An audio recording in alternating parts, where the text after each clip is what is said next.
மகாராஜா படத்தை எப்படி ஆரம்பிப்பாங்க அப்படின்னு பார்த்தீங்கன்னா, சலூன் ஓனர் வந்து செவ்வந்தி பூவுக்கும் தென்பாண்டி காட்டுக்கும் அப்படிங்கிற ஒரு பாட்டு புத்தம் புது பூவே அப்படிங்கிற ஒரு படத்தில் வரும். அந்த படத்தோடைய ஹீரோ யார் அப்படின்னு பார்த்தோம்னா ஆக்டர் ராம்கி. இந்த படத்தில் சலூன் ஓனர் வந்து அவருடைய சலூன் கடைக்குமே வந்து ராம்கி சலூன் தான் வச்சுருப்பாரு. ஸோ இதை கனெக்ட் பண்ணுற விதமாக இந்த படத்தில் ஓனர் கேரக்டர் வந்து ராம்கியோடைய ஃபேனாக இருக்கிற மாதிரி காமிச்சிருப்பாங்க.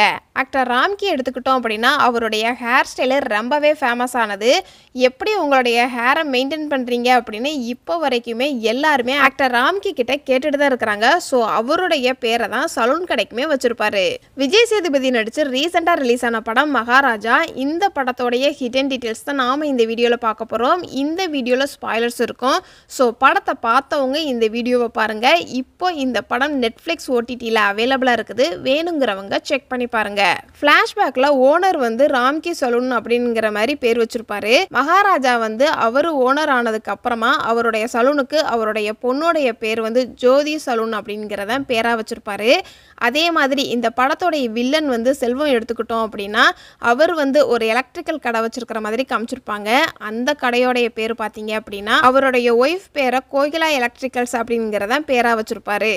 இந்த படத்தோடைய ஆரம்பத்தில் மகாராஜா வந்து ஒரு கடைக்குள்ளே போய் பொம்மை வாங்குவார்.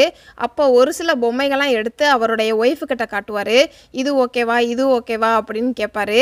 அதில் ஒரு பொம்மை வந்து குரங்கு பொம்மையாக இருக்கும். இந்த படத்தோடைய டைரக்டர் இதுக்கு முன்னாடி குரங்கு பொம்மை படத்தை டைரக்ட் பண்ணவர். ஸோ அதுக்கான ரெஃபரன்ஸும் இந்த படத்தில் வச்சுருப்பாங்க. மகாராஜா வந்து அந்த கடையில் பொம்மை வாங்கினதுக்கு அப்புறமா இன்னொரு பொருளுமே வந்து வாங்குவார். அம்மாவும் குழந்தையும் இருக்கிற மாதிரி ஒரு பொம்மை இருக்கும். அதை வாங்கின உடனே பார்த்தீங்கன்னா லாரி வந்து இடித்து ஆக்சிடென்ட் அப்படிங்கிறது நடக்கும். மகாராஜா வந்து அந்த ஆக்சிடெண்ட்டை பார்த்த உடனே அவருடைய கையில் இருந்த அந்த ஸ்டாச்சு வந்து கீழே போட்டுருவார். இந்த ஸ்டாச்சு வந்து கீழே விழுந்து உடஞ்சிரும். அதில் அம்மாவுடைய முகம் மட்டும்தான் உடையுமே தவிர குழந்தையோட முகம் வந்து உடையாது. அது மூலமாக சிம்பாலிக்காக அந்த ஆக்சிடெண்ட்டில் குழந்தை வந்து உயிர் பொழைச்சிக்கிருச்சு அப்படிங்கிறதையும் சொல்லியிருப்பாங்க. இந்த படத்தில் மகாராஜாவுடைய கேரக்டர் எடுத்துக்கிட்டோம் அப்படின்னா மகாராஜாவுடைய வீடு வந்து பார்த்திங்கன்னா ரொம்ப தனிமையாக இருக்கிற மாதிரி காமிச்சிருப்பாங்க. சுற்றி வயல் தான் இருக்கும். பக்கத்தில் வீடெல்லாம் இருக்காது. அங்கங்கே வீடு இருக்குமே தவிர சுற்றி வயலாக தனிமையாக தான் இருக்கும். எதனால் இப்படி ஒரு வீடை காமிச்சிருக்காங்க அப்படின்னு பார்த்தோம் அப்படின்னா ஒரு சீனில் போலீஸ் வந்து மகாராஜா கிட்ட கேட்பாரு, இது உன் சொந்த வீடா அப்படின்னு கேட்கும்போது ஆமாம் சார், என் ஒய்ஃப் இறந்ததுக்கு அப்புறமா நான் இங்கே வந்துட்டோம் அப்படின்னு சொல்லியிருப்பாரு மகாராஜா. லாரி வந்து இடித்து ஆக்சிடென்ட் ஆகும். அந்த வீடு வந்து மகாராஜா வீடு கிடையாது. அது வந்து செல்வத்தோடைய ஒய்ஃப் இருக்கிற வீடு. அந்த ஒரு ஆக்சிடென்ட்னால தான் மகாராஜா வந்து அவருடைய ஃபேமிலியை டோட்டலாக இழந்திருப்பாரு. ஸோ ஒருவேளை மெயின்லலாம் வீடு வேண்டாம், நம்ம ஒரு தனிமையாக இருப்போம் அப்படின்னு நினச்சி கூட ஒரு சின்ன வீடாக வந்து இருக்கலாம். இந்த ஆக்சிடெண்ட்டுக்கு அப்புறம் இனிமேல் வந்து மெயின் ரோட்லலாம் நம்ம இருக்க வேண்டாம், வேறு எங்கேயாச்சும் தனிமையான ஒரு இடமா போய் பார்த்துடலாம் அப்படின்னு சொல்லி இந்த மாதிரி தனிமையான வீடு இருக்கிற மாதிரி காட்டியிருப்பாங்க. இந்த சீனில் மயங்கி இருந்த மகாராஜா கண்முழிச்சு பார்க்கும்போது அவருக்கு நேராக அந்த ஒரு டோல் பிளாசா பேப்பர் வந்து இருக்கும்.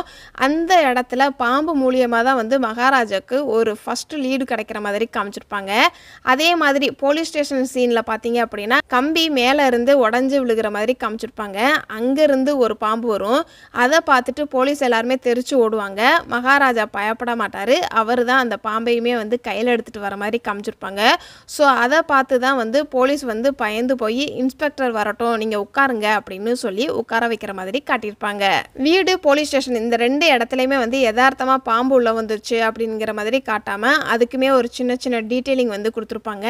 மகாராஜாவுடைய வீடு எடுத்துக்கிட்டோம் அப்படின்னா அவருடைய வீட்டை சுற்றி வயலாக இருக்கும். ஸோ வயலில் வந்து பாம்பு இருக்கும். அங்கேருந்து தான் அவருடைய வீட்டுக்குள்ளே வந்திருக்குது அப்படிங்கிற மாதிரி காமிச்சிருப்பாங்க. அதே இது போலீஸ் ஸ்டேஷன் எடுத்துக்கிட்டோம் அப்படின்னா அங்கே பாம்பு எதர்ச்சியாலாம் வந்திருக்காது. அங்கே ஒரு பாக்ஸில் வந்து நிறைய எலி இருக்கிற மாதிரி காமிச்சிருப்பாங்க. அதனால இந்த இடத்துல பாம்பு இருக்கும் அப்படிங்கிற மாதிரி காமிச்சிருப்பாங்க. போலீஸ் ஸ்டேஷனில் மகாராஜா வந்து ஒரு இடத்துல உட்காந்துருப்பார். அவருக்கு பின்னாடி பார்த்தீங்க அப்படின்னா ஒழுக்கத்தை பற்றி ஒரு திருக்குறள் இருக்கும்.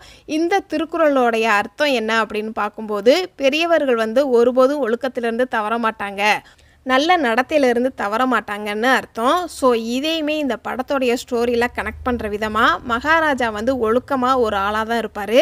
அவருடைய பொண்ணையுமே அவர் எப்படி வளர்த்துருப்பாரு, எவ்வளவு ஒழுக்கமாக வளர்த்துருப்பாரு அப்படிங்கிறதுக்கான சீனுமே வந்து காட்டியிருப்பாங்க.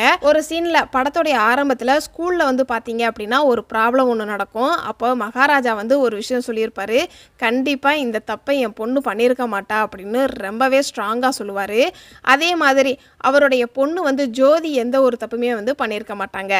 இதே மாதிரி படத்தோடைய செகண்ட் ஹாஃபில் பார்த்தீங்க அப்படின்னா ஜோதி வந்து கேம்புக்கு போயிருப்பாங்க. ஜோதியோடைய ஷூ வந்து இன்னொரு பொண்ணு எடுத்துகிட்டு போயிடும். அப்போ ஜோதி வந்து ஒரு டயலாக் பேசுகிற மாதிரி காமிச்சிருப்பாங்க. என்னுடைய ஷூவை என்னை கேட்காம நீ எடுத்துகிட்டு போனியா, ஒருத்தவங்க பொருளை எடுக்கிறதுக்கு முன்னாடி அவங்க கிட்ட கேட்டுட்டு எடுக்கணும் கூட தெரியாதா அப்படிங்கிற மாதிரி டயலாக் இருக்கும். இந்த சீனுமே வந்து டிசிப்ளினுக்கான சீன்ஸாக தான் வந்து காமிச்சிருப்பாங்க. இந்த படத்தோடைய கதை வந்து பாஸ்ட் ப்ரெசண்ட் ரெண்டுமே இருக்கும்.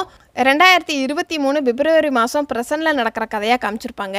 அதே இது பாஸ்ட் டைமில் வந்து எப்போ நடக்கும் அப்படின்னு பார்த்தீங்க அப்படின்னா 2009 நடக்கிற ஸ்டோரியாக வந்து காமிச்சிருப்பாங்க. இது எங்கே டீட்டெயிலிங் பண்ணியிருப்பாங்க அப்படின்னு பார்த்தோம்னா, செல்வம் வந்து தாடி வந்து ட்ரிம் பண்ணணும் அப்படிங்கிறதுக்காண்டி சலூன் கடைக்கு வந்திருப்பார். அங்கே அவர் வந்து நியூஸ் பேப்பர் தேடுவார்.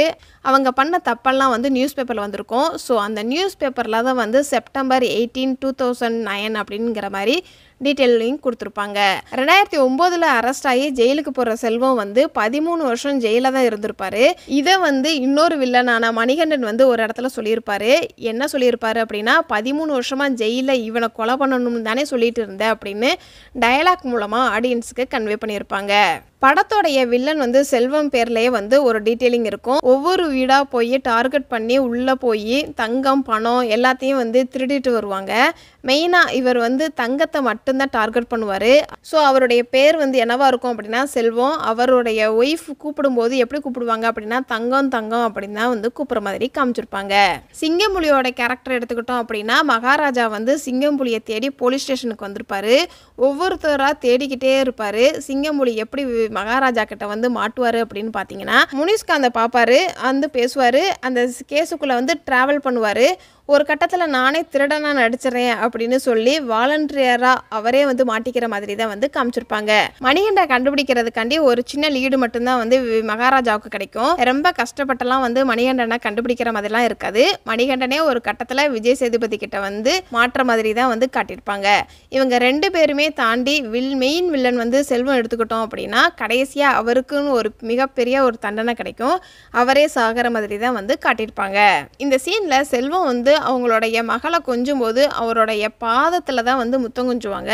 நகை வாங்கும்போது வந்து நிறைய டிசைன்ஸில் வந்து செயின் இருக்கும். ஆனால் ஃபைனலாக பார்த்தீங்க அப்படின்னா 2 ஃபுட் பிரிண்ட் இருக்கிற மாதிரி தான் வந்து ஒரு செயின் இருக்கும். அதை வந்து செலக்ட் பண்ணிடுவாங்க. அப்புறம் கிளைமேக்ஸில் வந்து அந்த பொண்ணு இதுக்காக தானே வந்த அப்படின்னு சொல்லி அந்த நகையெல்லாம் தூக்கி போடுவாங்க. அந்த நகையில் இவர் வாங்கின அந்த செயின் இருக்கும். ஸோ இவ தான் நம்ம பொண்ணு அப்படின்னு சொல்லி கன்ஃபார்ம் பண்ணி அந்த பொண்ணோட ஷோல்டரில் ஒரு தழும்பு இருக்குதா அப்படிங்கிறத பார்த்து அதையுமே வந்து கன்ஃபார்ம் பண்ணிடுவார். சின்ன வயசில் பாதத்தை கொஞ்சம் நம்மளா அவளுடைய காலை உடைச்சு துன்புறுத்திட்டோம் அப்படின்னு சொல்லி ஞாபகம் வர மாதிரி காட்டியிருப்பாங்க. இதுக்கு தண்டனையா அவரே வந்து மேலேருந்து கீழே குதிச்சுடுவார். கீழே விழுந்து அடிபட்ட உடனே அடிபட்ட அந்த ரத்தம் வந்து அந்த பொண்ணு நடந்து போன அந்த ஃபுட் பிரிண்ட் வந்து கீழே பதிஞ்சிருக்கும். அவர் மண்டையில இருந்து வடிகிற அந்த ரத்தம் வந்து அந்த ஃபுட் பிரிண்ட் மேலே வந்து போய் சேர்ந்துருக்கும் அப்படிங்கிற மாதிரி ஆடியன்ஸுக்கு கன்வே பண்ணியிருப்பாங்க. அந்த செயினுமே வந்து இவருடைய தலைக்கு பக்கத்தில் வந்து விழுகிற மாதிரி காமிச்சிருப்பாங்க. இந்த படத்தில் நடித்த எந்த கேரக்டர் ரோலும் உங்களை ரொம்ப இம்ப்ரெஸ் பண்ணுச்சு அப்படிங்கிறத கமெண்ட்ஸில் சொல்லுங்கள். இதுக்கு முன்னாடி நம்மளுடைய சேனலில் கருடன் படத்தோடைய ஒரு வீடியோ அப்லோட் பண்ணியிருக்கிறோம். வேணுங்கிறவங்க கமெண்ட்ஸில் லிங்க் இருக்குது, செக் பண்ணி பாருங்கள். மகாராஜா படத்தில் இதெல்லாம் நான் நோட் பண்ண சின்ன சின்ன ஹிடன் டீட்டெயில்ஸ். இந்த மாதிரி படத்தோடைய ஹிடன் டீட்டெயில்ஸ் நீங்கள் இன்னும் தெரிஞ்சுக்கணும் அப்படின்னா நம்மளுடைய சேனலை சப்ஸ்கிரைப் பண்ணி பெல் ஐக்கானையும் கிளிக் பண்ணுங்கள்.